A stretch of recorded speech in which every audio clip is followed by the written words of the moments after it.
Start.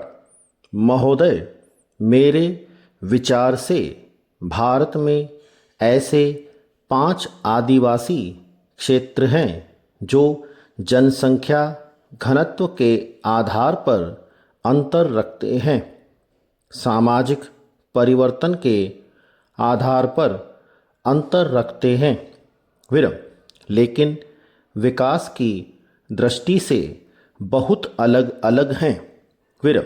जहाँ तक मैं समझता हूँ कि उनमें राजनैतिक और खेतीहर ढांचे के संदर्भ में बहुत विविधता पाई जाती है, लेकिन ये क्षेत्र सामुदायिक तौर पर एक दूसरे से भाषा, संस्कृति और शारीरिक बनावट में काफ़ी भिन्नता रखते हैं विरम।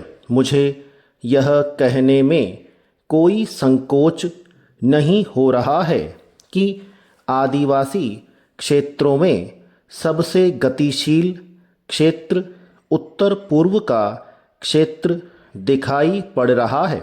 बाकी देश से इसके संबंध प्रगाढ़ बनाने का काम अभी चल ही रहा है विरम। इसके बाद मध्यवर्ती भारत का आदिवासी क्षेत्र है जो गुजरात के ऊपर, मध्य प्रदेश के ऊपरी, आंध्र प्रदेश से लेकर पश्चिम बंगाल तक फैला हुआ है विरम। यह झारखंड क्षेत्र कहलाता है विरम। इस बड़े क्षेत्र में कई उपक्षेत्र हैं जिनके अपने अपने केंद्रीय किनारे के इलाके हैं विरम। झारखंड इलाका काफ़ी विस्तृत खेतीहर आंदोलन का गवाह रहा है विरम। यहाँ पर राजनैतिक स्वतंत्रता के आंदोलन भी बहुत उभरे थे विरम। पहाड़ी क्षेत्रों से मिलकर बने इस दक्षिणी भाग में नीलगिरी के आसपास शायद सबसे छोटी, सबसे पिछड़ी अलग अलग जनजातियां निवास करती हैं विरम। केरल को छोड़ दिया जाए तो बाकी जगह इन सदस्यों की वृद्धि दर राष्ट्रीय औसत से कम मानी जाती रही है विरम। इनमें से अधिकांश लोग खेत और चाय बागानों के अंदर मजदूरी करते हैं विरम। यहाँ इनकी श्रम भागीदारी दर 52 से 63% है, जो देश में सबसे ज़्यादा है विरम।